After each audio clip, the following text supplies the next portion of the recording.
নবী আমার কান্নাকাটি করে বলে, আমার চাচা আমির হামজাকে দেখি না কেন? আমার চাচা আমির হামজা আমার মতোই দেখতে। আমার বাবা যেমন ছিল আমির হামজাও দেখতে তেমন ছিল। আমার বাবা আব্দুল্লাহকে দেখতে পারি নাই, কিন্তু আমির হামজাকে দেখেছি। আর আমির হামজার দেহটা ৭০ টুকরা করে দিয়েছে। মাছ যেমন কাটলে ৭০ টুকরা হয়ে যায়, আমির হামজার শরীরটা কেটে ৭০ টুকরা করে দিয়েছে।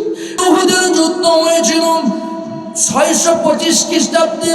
মুসলমানদের পক্ষে ছিল ১,০০০, কিন্তু পথের মধ্যে গিয়ে ৩০০ জন ভাগিয়ে গিয়েছিল। আমার ভাইয়েরা, এই ভাগিয়ে গিয়েছিল ৩০০ জন। আব্দুল্লাহ ইবনে উবাই ইবনে সুলুল ৩০০ জনকে নিয়ে ভাগিয়েছিল। আর মাত্র ৭০০ জন নিয়ে আমার নবী যুদ্ধের ময়দানে চলে গেল। অনেকে হতাশ হয়ে গেলেন, ৩০০০ সৈনিকের বিরুদ্ধে আমরা মাত্র ৩০০ জন, ৭০০ জন লোক কি করব? নবী বললেন, শোনো, চিন্তা করার কোনো কারণ নাই, কোনো টেনশন করার কারণ নাই। আল্লাহর উপর তাওয়াক্কুল করি তোমরা ৭০০ জন সত্যর পক্ষে স্লোগান দিয়ে ইমানের বলে বলিয়ান হয়ে আল্লাহর জন্য দাঁড়িয়ে যাও। তোমরা এই উহুদের ময়দানে যুদ্ধ করো। যুদ্ধ করতে করতে ৭০০ জন ৩,০০০ লোককে কচুকাটা করে দিলেন। আমার ভাইয়েরা, আমার প্রিয় বন্ধুগণ, যখন কচুকাটা করে দিলেন, সেই সময় খালিদ বিন ওয়ালিদ ইসলামের বিরুদ্ধে ছিল, তখনও ইসলাম কবুল করেন নাই। খালিদ বিন ওয়ালিদ পিছিয়ে থেকে গিয়া মুসলমানদেরকে আক্রমণ করে মুসলমানদেরকে আবার ধুলিসাড়া করে দিল। এই যুদ্ধের ভিতরে মুসলমানদের ৭০ জন শহীদ হয়ে গেল। সত্যর পক্ষে দাঁড়ালে আল্লাহর সাহায্য কেমন করে আসে, আর সত্যর পক্ষে দাঁড়ালে আল্লাহ পাক বিনিময় কি দিবেন, একদম লাস্ট ফিনিশিং এ আপনাদেরকে বলে দিতে চাই। আমার ভাইরা, উহুদের ময়দানে বিশ্বনবী মুহাম্মদুর রাসূলুল্লাহর উপর আঘাত করা হলো। আল্লাহর নবীকে পাহাড়ের ভিতরে, মাথার ভিতরে আঘাত করে নবীকে দুনিয়ার জমিন থেকে বিদায় করে দেওয়া হলো। এমনকি আল্লাহর নবীর মাথার ভিতরে একটা হেলমেট ভেঙে গিয়া মাথার ভিতরে হেলমেটের একটা অংশ ঢুকে গেল। নবীজির দন্দান মোবারক শহীদ হয়ে গেল। সারা মদিনাতে ছড়িয়ে পড়ল, মুহাম্মদ নাই, মুহাম্মদ নাই। এই কথা যখন ছড়িয়ে পড়ল, সবাই যেন স্তব্ধ হয়ে গেল। কিন্তু একজন এসে বলছি, না গো না, দাঁড়ালে চলবে না, সত্যর পক্ষে লড়াই চালিয়ে যাও। তোমার নবী এখনো দুনিয়ার জমিন থেকে বিদায় নেয় নাই। ওই পাহাড়ের উপরে দাঁড়িয়ে আছেন। আল্লাহর নবীকে হেফাজত করতে গিয়ে আবু তালহা ৭০টা তীর বুকের ভিতরে ধারণ করলেন। সত্যর পক্ষে দাঁড়িয়ে আবু তালহা ৭০টা তীর বুকের ভিতরে ধারণ করলেন। আমার ভাইরা, নবী অজ্ঞান হয়ে যখন উহুদের ময়দানে পড়ে থাকলেন, আল্লাহর নবীর কিছুক্ষণ পর জ্ঞান আসলো। সাহাবীরা নবীর কাছে গেলেন, সবাই সত্যর পক্ষে আবার আগুয়ান হলো, জোর হলো। আওয়াজ তুলে বলেন তো, সত্যর পক্ষে মুমিন যখন দাঁড়িয়ে যাবে, মুমিনকে সহযোগিতা করবেন কে? আরো জোরে হাত তুলে বলেন কে? আরো জোরে হাত তুলে বলেন কে? কিন্তু ব্যাপার হলো, ৭০ জন মুসলমানদের শহীদ হলো, কাফিরদের ৭০ জন দুনিয়া থেকে বিদায় নিল। আল্লাহ নবী বলল, সাহাবীরা রে, তোমরা চিন্তা করো না, আমার মাথার ভিতরে একটা হেলমেট ঢুকেছে, ভাঙ্গা একটা অংশ ঢুকেছে, মাথাটা ব্যথা করতেছে, তোমরা একটু ওঠানোর ব্যবস্থা করো। আমার একটা দন্দান মোবারক শহীদ হয়ে গিয়েছে। আল্লাহর নবীর দন্দান মোবারক দেখে সবাই অবাক হয়ে গেলেন। আল্লাহর নবীর মাথার ভিতর থেকে হেলমেটটা ওঠানোর জন্য ওবাইদুল্লাহ ইবনুল জাররাহ এমন জোরে দাঁত দিয়ে ধরে এমন জোরে হ্যাঁচকা টান মারলেন, নবীর মাথার ভিতর থেকে হেলমেটের ভাঙ্গা অংশটা উঠে আসলো। কিন্তু ওবাইদুল্লাহ ইবনুল জাররাহ সব দাঁত সামনের যেন পড়ে গেল। আল্লাহর নবী বললেন, ইসলামের জন্য দাঁড়াইতে গিয়ে তোমার দাঁতকে শহীদ করে দিয়েছো। ওবাইদুল্লাহ ইবনুল জাররাহ, শুনে রাখো, আল্লাহর জান্নাত তোমার জন্য অপেক্ষা করে। আরো জোরে বলেন সুবহানাল্লাহ। নবী আমার একটু দাঁড়িয়ে গেলেন, আবু বকরের কাঁধের উপরে হাত দিয়ে নবী বললেন, শহীদদেরকে এক জায়গায় করো। শহীদদেরকে এক জায়গায় করা হলো। আল্লাহর নবী বললেন, আমার জলিলুল কদর সাহাবীরা সত্যের পক্ষে দাঁড়াইতে গিয়ে ৭০ জন শহীদ হয়েছে। এক জায়গায় লাশগুলো বাঁচানো শুরু হলো, বাঁচতে শুরু হলো। এইদিকে একজন দুইজন মহিলা চিৎকার মেরে বলছে, রাসূল গো, আমাদের স্বামীদেরকে খুঁজে পায় না। ডাক দিয়ে বলল, তোমার নাম কি? বলছে, হিন্দা ইবনে আমর ইবনে হেলাল, আমি আমর ইবনুল জামহুর স্ত্রী। ইয়া রাসূলুল্লাহ, ইয়া হাবিবাল্লাহ, যখন উহুদের ময়দানে যুদ্ধ শুরু হলো আর যখন আওয়াজ উঠলো মুহাম্মাদুর রাসূলুল্লাহ দুনিয়ার জমিনে নাই, সেই মুহূর্তে আমার স্বামী, আমার ছেলেরা জিহাদের ময়দানে এসেছে।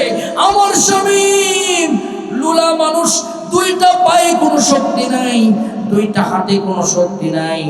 আমার স্বামী ঘোড়ার পাশে দাঁড়িয়ে বলছে, আমাকে এই ঘোড়ার পিঠ দিয়ে পিঠে তুমি বেঁধে দাও, আমি মুহাম্মাদুর রাসূলুল্লাহর পক্ষে যুদ্ধ করতে চাই, আল্লাহর জন্য দাঁড়িয়ে যেতে চাই।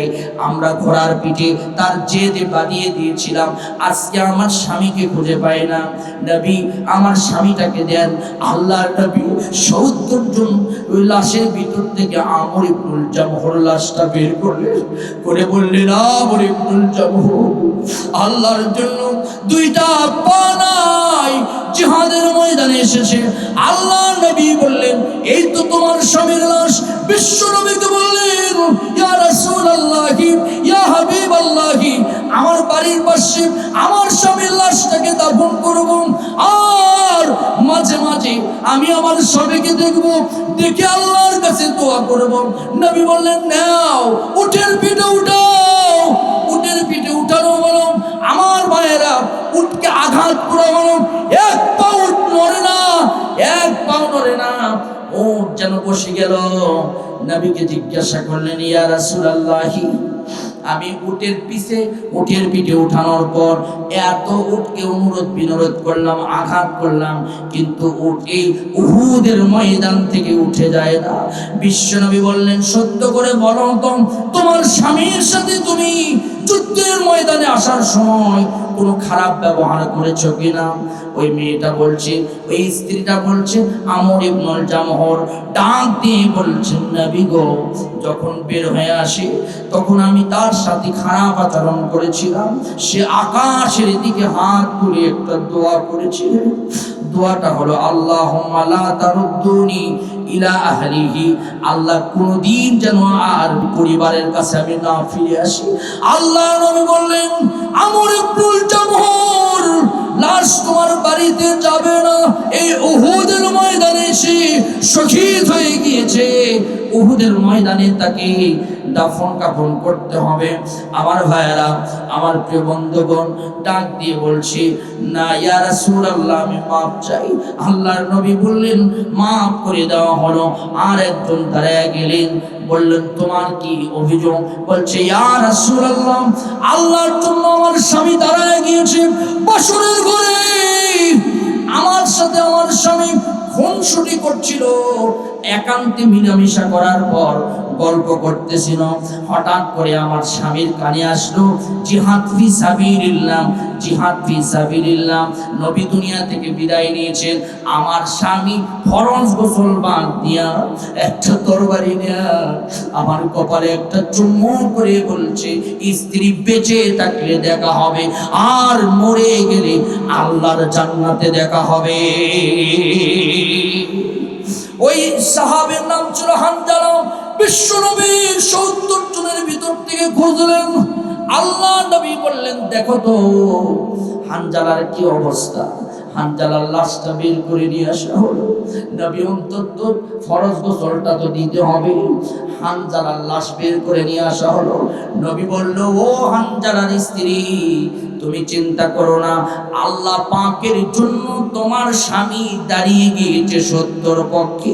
তোমার স্বামীর জন্য আল্লাহ পাক জান্নাত থেকে জান্নাতি ফেরেশতা দিয়া, আল্লাহ জান্নাতি পানি দিয়া হানজালার গোসলের ব্যবস্থা করেছে। হানজালার চুল দিয়া টপ টপ করে আল্লাহর জান্নাতের পানিগুলো পড়ে যাচ্ছিল। আমার ভাইরা, আমার প্রবন্ধগণ, সত্যর পক্ষে দাঁড়ালে কোনোদিন আপনি ব্যয়ুচ্যুতি হবেন না। সত্যর পক্ষে দাঁড়ালে আপনাদেরকে সহযোগিতা করবেন কে? আমার প্রিয় বন্ধুগণ, আমার প্রিয় ভাইরা, আল্লাহর নবী জিহাদের ময়দানে ৭০ জনের দিকে তাকালেন। নবী আমার কান্নাকাটি করে বলেন, আমার চাচা আমির হামজাকে দেখি না কেন? আমার চাচা আমির হামজা আমার মতোই দেখতে। আমার বাবা যেমন ছিল আমির হামজাও দেখতে তেমন ছিল। আমার বাবা আব্দুল্লাহকে দেখতে পারি নাই, কিন্তু আমির হামজাকে দেখেছি। এলাকার লোকেরা গল্প করেছে আমির হামজা আমার বাবার মতোই দেখতে। গিয়া দেখে আমির হামজা সত্যর পক্ষে স্লোগান দেওয়ার কারণে আমির হামজাকে হিন্দা তার কলিজা বের করেছে উহুদের ময়দানে। ও আমার আজকের শিবগঞ্জের মুসলমান, বাতিল এমন ভাবে আপনার বিরুদ্ধে জানায়া যাবে, আপনাকে মারবে, আপনাকে নির্যাতন করবে, আপনাকে দুনিয়া ছেড়ে বিদায় করে দিবে। তারপরেও আল্লাহর পথ ছেড়ে, সত্য পথ ছেড়ে অন্য কোনো বাতিল বেঈমানের পথ ধরা যাবে? আওয়াজ করে বলেন যাবে। আল্লাহর নবী দেখলেন হিন্দা বিশ্ব নবীর চাচা আমির হামজার কলিজা বের করেছি, কলিজা চিবায়া চিবায়া সারা উহুদের ময়দান ছিটিয়ে দিয়েছে। ওই কলিজা দিয়া হিন্দা মদ পান করেছে, আর আমির হামজার দেহটা ৭০ টুকরা করে দিয়েছে। মাছ যেমন কাটলে ৭০ টুকরা হয়ে যায়, আমির হামজার শরীরটা কেটে ৭০ টুকরা করে দিয়েছে। টুকরা টুকরা করে দেওয়ার পর আমার ভাইয়েরা, বিশ্বনবী বলছে আমার চাচা আমির হামজার আর কি অবস্থা? বলছে কিচ্ছু নাই, তার লিঙ্গ দিয়া হিন্দা গলায় একদম মালা বানাইছে। বাতিল সত্যর পক্ষে দাঁড়ালে বাতিল সব সময় নির্যাতনের ধান্দা করবে, সব সময় মেরে দুনিয়ার জমিন থেকে বিদায় করে দেওয়ার ধান্দা করবে। কিন্তু এক আমির হামজা শহীদ হয়েছে, হাজার আমির হামজা দুনিয়াতে কোরআনের দাওয়াত দিয়েছে। কথা বলেন ঠিক কিনা? আমার ভাইরা, এক মাসকে দুনিয়া থেকে বিদায় করার জন্য চেষ্টা করেছে, হাজারো মাস তৈরি হয়েছে।